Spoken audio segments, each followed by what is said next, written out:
Hey friends, it's Andy here. Welcome to another episode of the Slightly Off Script Marriage Podcast. We are so excited to be back.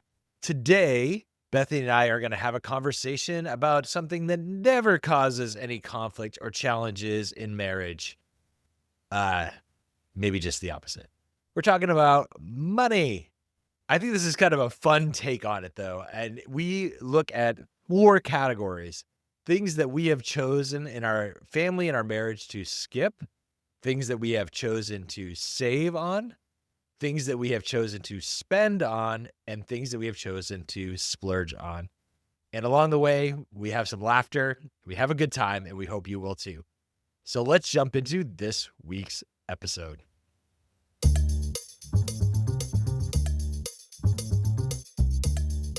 Welcome to Slightly Off Script, the marriage show where we remind you that marriage can be stupid good and wicked fun. I'm one of your hosts, Bethany Needham, here with my favorite accountant, Andy Needham. I have never been described that way. Well, in light of our topic today in money, I thought you could be the accountant. Yeah. But like accountant, like the Ben Affleck accountant. What was your first job that you ever had that you remember where you made money? Paper route. Paper route? Yeah. You said, how do you paper? You said paper route? Route? Well, now I don't want to say it again because I feel judged. What was the newspaper that you delivered? The Sun Times. The Sun Times. Yeah. Yeah. I'm pretty sure it was Owen Sound Sun Times. How Yeah. many customers did you have? Oh gosh, I don't remember. It was one of those jobs that like my older brothers had it, and I think it was that job that gets passed down to siblings because, you know, you do make money. I do remember that the holidays, if you did it over the holidays, that was the sweet time because people would give you tips or like chocolate or, you know, whatever, because you're trudging. It's Canada. Man, we're in Canada, eh? Like we're trudging through 13 feet of snow just to get you your paper. The Sun Times, which is kind of a deceiving name in the middle of winter. Like, Yeah, it was pretty brutal. But I remember having a red sled that I could pull my little paper bag around. So how much money would you make? Or like what, maybe do you remember a great tip that you got or sometime? I feel like I would have been excited for like a $5 tip, but $5 Canadian. $20 felt like a massive tip. Like, whoa, $1 million. $20. Yeah. You'd always have the people that are like really good tippers or really nice. And then you'd have the like grumpy curmudgeons that Complain. if I slipped and fell and their paper got wet in the snow, like they would be really angry, which in retrospect, I guess they were paying for that paper and I probably smudged it. You kind of had one job there. Get the thing there. But also like I fell in their driveway. So use some salt and dirt. You know what I'm saying? I feel like it definitely is a sign of your age that your first job was delivering something that barely exists anymore. Yeah. There was no job security there. But what I used to you? work for the Telegraph. Yeah. What was your first I job? repaired fax machines. No. Today I was actually doing something with our insurance. I had to change something, and it was between our bank and our insurance company. The guy's like, well, the easiest way we could do this would be to send a fax. And I made a joke. I was like, well, let's party like it's 1995. No laughter, no response. Apparently the insurance industry. Not a great sense of humor. No, they did not. Yeah. Yeah. What was my first job? Oh, good question. I mean, I definitely mowed my neighbor's lawn. Okay. Miss Robichaux across the street. I think she would maybe pay me $5 to mow the entire lawn. And that was maybe the first job. She'd complain about different things I did, but she was a decent neighbor. She wasn't the worst neighbor that we had. We had some great neighbors too. Yeah. And then I think that the other experience that was kind of unique in early high school, I helped unload a tractor trailer truck full of Christmas trees. And then I got to help sell Christmas trees. People would pick their tree out, and then I would help like bring it over to their car. And well, you'd kind of wrap it up, and then you have to. I was very nervous about like the tree falling off the car on the way home. Oh yeah. As I'm helping them, I'm like, how about I just cut the twine and you strap it. Or the classic move with the Christmas tree thing is that you tie it to the roof, but then you tie the door shut. Yes. Then you're crawling in the window to get in your own car. You can just crawl in the back. That's fine. This actually makes so much sense why you were so salty all those early About Christmas years trees. about picking out a Christmas Yeah. tree. You were like, I'm over I got this. paid $5 an hour under the table. Yeah, I was Oh, stealing from the government from look an at early age. you. And you just announced it to thousands, Oh, yeah. millions of Yeah. listeners. The government's shut down right now. Oh, perfect. No worries. Well, they might have time to listen to this then.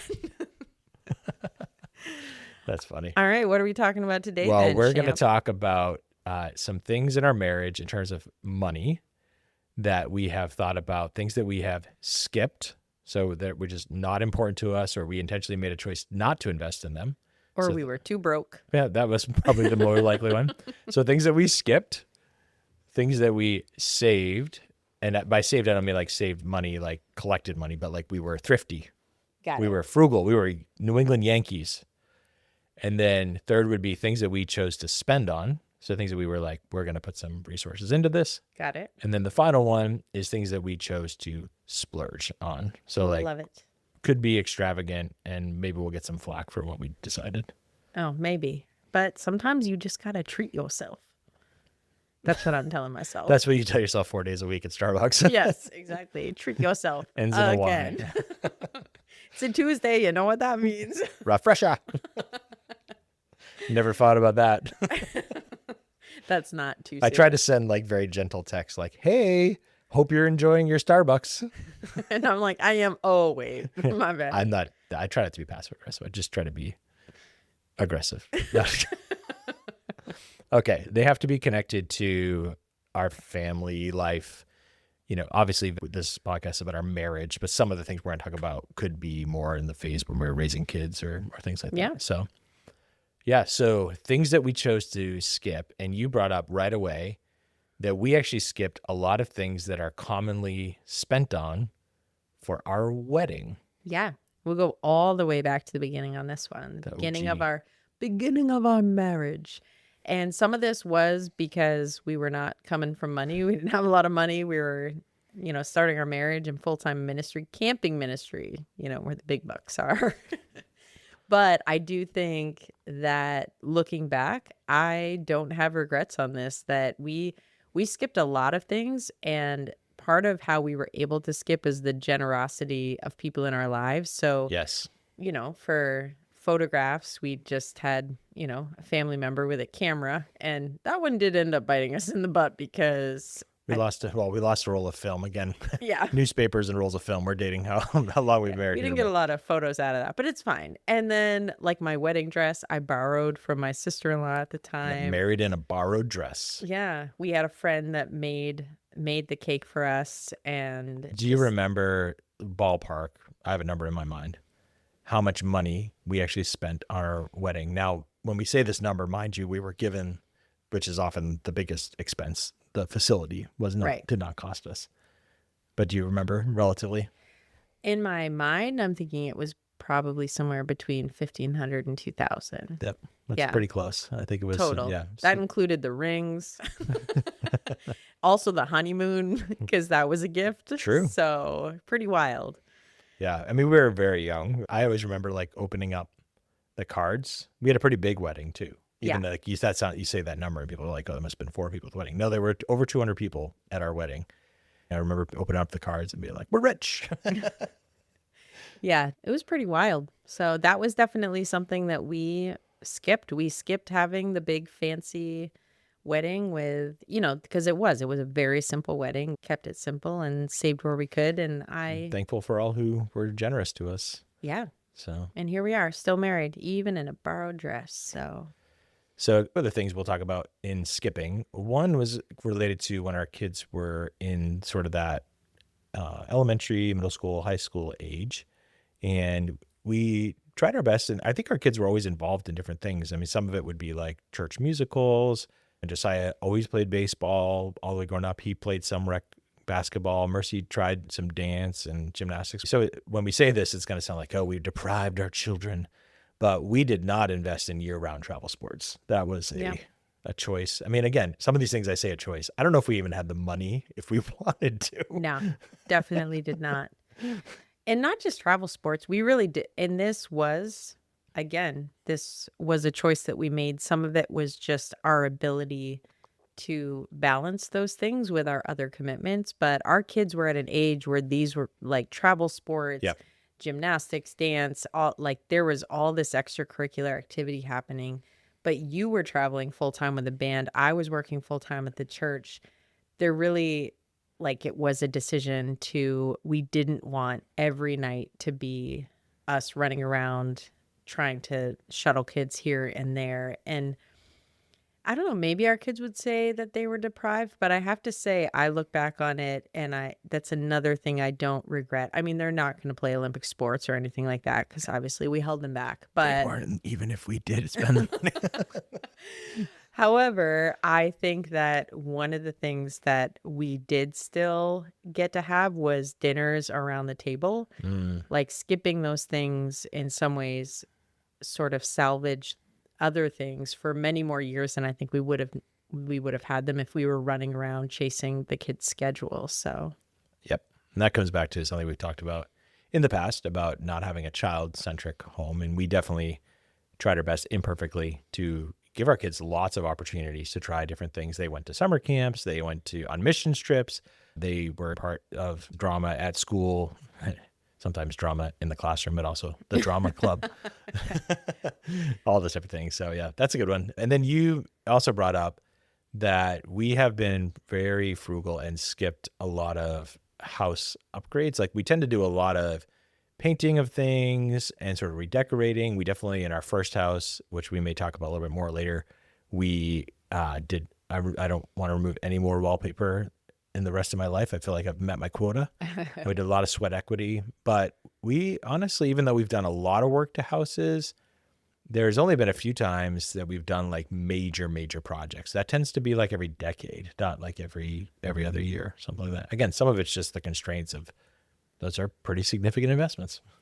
yeah, one of the things that I love to do is make a house into a home. Like it's something that excites me whenever we've moved to a new place, but part of our financial restraints and again what we've decided to put money towards or not is getting creative around how to do that with a very small budget. And so that has been, we have skipped gutting kitchens that were well past their time or even gutting bathrooms. And we've done like painted cabinets and Even things like having the nicest yard in the neighborhood. We just haven't been like, oh, we're going to hire the company to come do the spraying and all that kind of stuff. That's not been a priority for us. Not that we try not to have the worst yard in the neighborhood. well, it's crazy because right now where we live, right, the people that owned this before really mapped out Yeah. the yard. you. And now we're like, okay, we got to at least not Let's screw- destroy what they let's did. not screw this up. Yeah. But definitely not something we would have gone and done, but Yeah. trying to be good stewards of what we have for sure. Let's skip. How about save? So these are things that we have been frugal with, not necessarily not done, but we've been sort of thrifty, innovative. We've used some coupons. Well, I know about coupons, but in the same light of not doing major renovations, we have saved over the years in our housing, like just where we have chosen to live. Some of that was just the nature of the ministry we're in. When we were in camping ministry, it was living in different camping, Basically parsonage style. Like we didn't have any, I mean, we had a little bit of say, but little apartments, little places on grounds at the camp. But I was 30 years old before we bought our first house. And so we were literally married for 12 years before we took the step to purchase a home. And then even in that, we went very fixer-upper. there were many people who said, "What are you doing?" Yes. What was the movie everyone told us to watch? Money Pit. The Money Pit. It's Oh, an goodness. old Tom Hanks movie where they buy an old house and everything possible goes wrong. And honestly, we felt like that for the first couple months because every time we turn on a faucet, like I remember finding out that one of the toilets was being held up by the pipe underneath it, not the floor. Yeah. You know, there's all kinds of like 100 stories on that house. But yeah, I mean, honestly, our housing expense related to our income, it fluctuates because there were times when I was alone working or whatever, but we have been able creatively, and it's been God's gift because we haven't been high net worth earners, but we've always been able to keep our housing costs relatively low. And sometimes the other thing for us, and this is not something that we're saying, hey, you should do this, but we have had people live with us at different Yeah. times. And we're actually in the midst of a transition where my parents are moving out and going to live near my brother in South Carolina. And we weren't sure this was going to happen, but it looks like your parents are going to come live with us. And we've had your brother living with us for a while. And we don't like maximize every nickel that could, but they contribute in some ways to the house, and that reduces our overhead, which has been good. Yeah, for sure. Helps pay the mortgage. Yeah. The other one that I think has been kind of fun, and it's been not just a savings, but in some ways it's been a date night and something our kids have even continued on, is how we save on our clothing purchases. We love to thrift. Our kids have gotten this bug. Like they do this on their own. Yeah, no, I love that. I love that they appreciate, not that we never buy new clothes. No. In fact, I think we're probably somewhere more balanced now in that, but we are people that tend to be very, like, we're not constantly buying brand new clothes, and we have a thrift store near us. Shout out to Corey's Closet. I love that thrift store, and we'll do that for a date day. Go and pick around in the thrift One store. of our favorite things from very early in marriage is doing a thrift crawl. Yes. Where we would map out, like, we're going to hit 4 or 5 different thrift stores, and like we would literally make a day of it. Yeah. And come, and then be very picky, but still come home with a haul of like really nice, high-end clothing. And that's, yeah. Some of my favorite pieces of clothing right now are ones that I've thrifted. You did that well when you took on this job where you needed to have more professional clothing. You were like, I'm going to thrift my way through. And it's cool because our daughter, who is now in the classroom, student teaching, not 100%, but a lot of the outfits that she invested in, she stole from you from thrifting. No, just kidding. She thrifted in your closet. I was going to say, she's a very good thrifter too. She's her great and at her boyfriend like to thrift. So yeah, it's fun. So no, that's a good savings that I feel like we've been. We used to love, especially when we lived in Massachusetts. I feel like New Hampshire, just because everything's more spread out, this is not as big of a thing, but there was a huge yard sale culture. Yeah, that was a absolute gem. That was such a fun family activity because we would find out where the yard sales were, and we'd plan this on a weekend. We would give the kids, sometimes it was just like $3, somewhere between like $3 to $5. And that was their spending money for that morning. And then we would make them bargain. Yeah. And they would get in there. You can't pay full price. You have to bargain. Let me tell you, you send cutie little kids into a yard sale and they're like, will you take just $1 for this? And like, nobody's saying no. The stuff that they would come home with. Oh, yeah. And they're like, I remember the guy just gave this to me. He didn't even take my money. Josiah came home with like an arsenal of Nerf guns. Yes. And you know how expensive those are now because you've been looking to have some fun in your office. Yeah, that was super fun. Yeah, I would say, if you don't already do that, if you live in an area of yard sales, it is really fun to let kids, giving them that ability to find something that they really like a really good find, learning how to negotiate respectfully. And I will say most people that we ran into actually really appreciated these kids negotiating in a respectful way with them. They weren't trying to take you kind of oversold it, but we would not tell them to give a nickel for a $100 item or something like that. Yeah. No, it was great. So that's great. All right. So we did skip, we did save. What do you like to spend on other than Starbucks? And Starbucks. Vacations. Yes. Yeah, I think one of the things that has been a huge value for us and something we've committed to from very early on when our kids were little is, first of all, taking time away, just the two of us. And then this also incorporates with our kids is spending on vacations for us as a family. So. Yeah, I remember sitting down with our kids and telling them how, look, there are going to be times when you're going to want to get something, but we're going to have a priority for memories and experiences, because those are the things you sit around and talk about more than things, because the toy you buy a kid for their birthday, a year from now, they may not even play with it anymore. And then I always remember Mercy looking back at me and being like, remember when you bought me that really nice gift? That was a great experience. Yeah. Remember when you bought me things? That was a great experience. No, but I think our kids have, we've talked about some of these things too, but the quest of the baseball trips that we've done with Josiah, the experiences. I mean, you took Mercy on a couple different trips. To Disney World. Disney World. We took our kids to Disney a number of times back when it was only stupid expensive and not stupid expensive. Yeah. That's always been a value for us to spend on that. Yeah. Something that we committed to that meant a lot to our family, especially when I remember specifically seasons when you were with the band and I was at church and the kids were busy in school.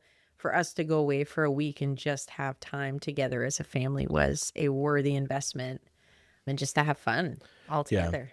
This isn't like 100% the case, but I would say like one of the principles as I kind of manage our finances is like we try to take the money that we get from sort of like side hustle kind of things, whether it's like speaking gigs or other things like that. And all the things we're probably going to talk about here, like whether it's spend or splurge, like those tend to come out of like the sort of extra money that we might make. So vacations, like I have them right now. I have a Disney fund set up that I'm putting money into every time we have some extra resources. So yeah. At the rate that Disney keeps increasing its prices, we should be there in 20, 25 years from now. Just kidding. I would say the other one tagged on to that is just date nights, is spending money and again, doesn't always mean a lot of money, but choosing to go out to dinner and spend money to do that versus staying in, whether that's we just went to a show last weekend for your birthday, actually, and spending money on those tickets that date night was so, like we were both saying, we laughed till we cried. Like it was just so much fun. So spending on. You have learned though that we have got to go from spend to splurge because we always need a chair now. We've done I think our final standing up. Oh yeah. Anytime talking like concerts or shows. Not this last show, but when we went to the Ben Rector concert this summer, and we were standing and you're like, I think this is moving into the splurge category. Yeah, I think we were crossing over where we need a seat. We need to be able to sit down for this. So, yeah, fair enough. I feel like we have always spent not extravagantly, but wisely on cars that we could keep for a long time. Yes. And we have become very sound Honda, Toyota believers. And we've had some trauma over the last couple of years with a vehicle that we purchased that was not a Honda or a Toyota, and we finally have said farewell. Yes, we broke up with that company. After we poured ridiculous amounts of time, money, energy, and distress into that non-Honda or Toyota car. I think this is an area where we've talked about this. I think there's different, and this can be the spend splurge. It's a fuzzy line between the two, but vehicles are one of those things. I have friends that spend or splurge, however you want to define that, on vehicles that are fun like they take dates in it. Or brand new. Yeah, or just a new car. And this is just one of those arenas where so far in our marriage, we have not gone the route of like, we call it the fun car or the whatever. Every time we have a purchase, we like debate it and then we just default. I just had to get a different car because we got rid of the car that shall not be named. And I like went through all the, like you just go through, oh, I could get this car, that car. And then finally I'm like, Honda Accord. Yeah. Like that. I mean, it handles great. It's a really good car. But we've tended to buy cars that were in that zone where they might have been a lease. So cars that are like 3 to 6 years old that are anywhere from like 45 to 75,000 miles would be on the high end. And then we tend to keep them. I mean, we tend to drive our cars. I think the last two Hondas we've had, we drove to 220,000 miles. And I think your Pilot, we got rid of just before 200,000 miles. So we tend to keep them for a long time. Yeah. And that Pilot had many more miles on it. It just was way bigger of a car than I needed. So yeah, I always come back around to someday a Jeep. Someday, but every time we get to that's not reliable. Yeah, and then I talk myself out of it. I just am like, I just am not ready to. We need Honda to make a more fun car. Yeah, and not like they've tried, but terribly. Like the Honda Element. Remember that little box that they made? That's just not happening. Yeah, I'm not feeling that. All right, so reliable cars. And then you suggested that we talk about we spend on our health. That could be mental health. That could be physical health. Could be combination of the two or more. Yeah, talk about that for a second. So I would say in terms of gym memberships is something that we have intentionally spent. We have talked about this in other episodes, but each of us have a different gym that we go to. And part of what we have decided to spend on is a gym that we know that we will go to. And so for you, Orange Theory has been something that has been really good for you. You enjoy it. It's something you stick with. It's super good for your mental and physical health. And I can't justify the cost of not going, yeah, which yeah, is for me, I don't recommend that for everybody, but for me, because it's a premium gym and because it costs a lot more than like a Planet Fitness, yep. I have in my mind, like I actually say I need to go 15 to 20 times a month just to make this worth it. And I hold myself to that. And pretty much other than if we're gone for half a month, Right. I've done that almost every month since I've been a member. So that's been a good example of that. Yeah, gym memberships. I would say there's been seasons where both of us, all of us are in therapy and counselors cost money, even if your insurance covers, there's copays. And so we have made a point to that's not been a question mark, or we're like, if this is something that we need for our mental health or the health of our marriage like we're going to spend on this. So we've done that. I've had to actually go on a quest to find shoes. I'm in that middle age. I have a particular injury to my ankle that's like a nagging, will never go away thing. And so I've just found a shoe. If you are dealing with ankle issues, KURU, I don't even know how to say it. They're not cheap, but honestly, I've been able to start running again on the treadmill, which is, and I had to try a few I've tried the On Clouds, which are good, but this shoe is designed particularly for the injury that I have. So yeah, that feels like, I mean, I'm spending like Air Jordan's money on running shoes, but they're going to last a long time because I only use them in the gym. But that's another, and for you, like you try to have a heating pad in every room of the house. You're not wrong. Yeah. And but also this is just one of those things we have chosen to spend on is anything health related. And it's not a free for all. There's been some things where we're like, okay, probably not that. But I would put that in the sort of spend, again, sometimes splurge. But when we feel like this is actually beneficial towards our health, then we're willing to put some money into that. So for sure. All right. Let's get controversial. All right. Oh gosh. Okay. Splurge. Oh. Extravagant. Splurge controversy. Oh, because people get judgmental. Let's get judgmental, as in listeners judging us.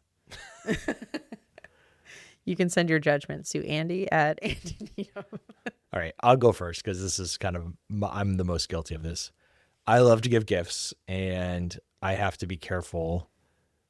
Probably had to, some years I've been more disciplined than others in terms of budget, but like Christmas, we have done some things at times, video game systems, different creative things or makeover of our daughter's room one year was one of the gifts that we did. So we've splurged in the gift department. You make out okay on that department. Yeah, I'm not sad. I'm not convicting you on that. Carry on. No judgment here. I just bought your first Christmas gift. Oh, see? I like this. I like this splurge. The other one, we have splurged on what I'm calling seasonal help. And what I mean by that is in seasons where there was like a crazy time with work and whatnot. And Did you tell the butler to get the food ready for us when we're done with this? Do not have a butler right now. No, I meant the chef. You are the chef. I'm splurging. And the butler. Yeah, and the butler. Surprise. But we paid for house cleaner before. We have paid at different times for like what are those like? Food delivery programs. Food delivery programs. So like Factor we've done before, especially when they have those ones tend to be good. Like when you're in the promo period. Yes. We're like huge proponents of anytime they do like a grand opening or promo, like all in. And then I've got zero issue canceling it as soon as those deals run out. So, well, the only issue you have is remembering, but you don't have an issue. Yeah. The issue is remembering to cancel. Sometimes we pay full price because I'm forgetful. Mm-hmm. But yes, anything in that department that like something that is a temporary help that does feel like a splurge. Like I cannot, honestly, I don't live a made in my house all the time kind of life, but there have been seasons Yep. for certain months where I'm like, I really need help with house cleaning because of the hours I'm working or whatnot. And so that's definitely it's been a splurge. And I've been open and honest about it because I feel like I have friends that I wish that they felt a freedom. Like people are afraid of judgment on these things. And I just think we need to just let that go, people. Let Kill it the go. stigma. Yeah. All right, we'll do one last one here, which is that we do like to splurge occasionally on an amazing meal out, Oh, eating out. yeah. And we've had the privilege of, we have some world-class cities near us. We've spent a decent amount of time in New York Yeah. and in Boston, and there's other places, but those in particular. And we like to, if we go to a city, there's probably going to be, if we're there for a weekend, we're probably going to pick one meal where we're like, let's go blow a full week's grocery bill. To me, that lumps in a lot of things though, because for me, our splurging on meals is both the experience. I think about people that go to art museums and Yeah, like really admire people's artistry. I think of that with food, like to be able to experience a meal that someone who's this master chef has put together and the flavors and just that's good.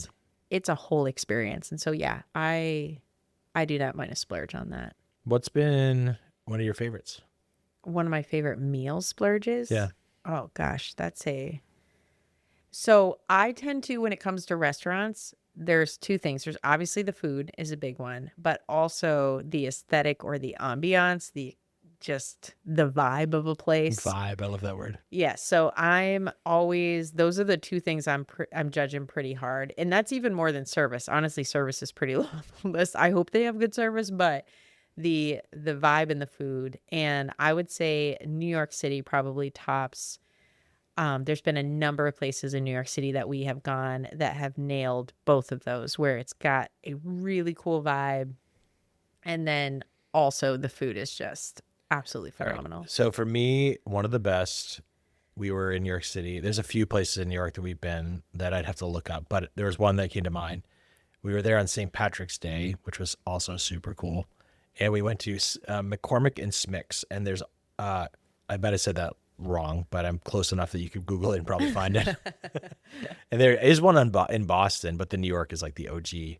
And this was like a true New York steakhouse. And it was unbelievable. And I think I remember it was like the police choir of Belfast was singing in the bar.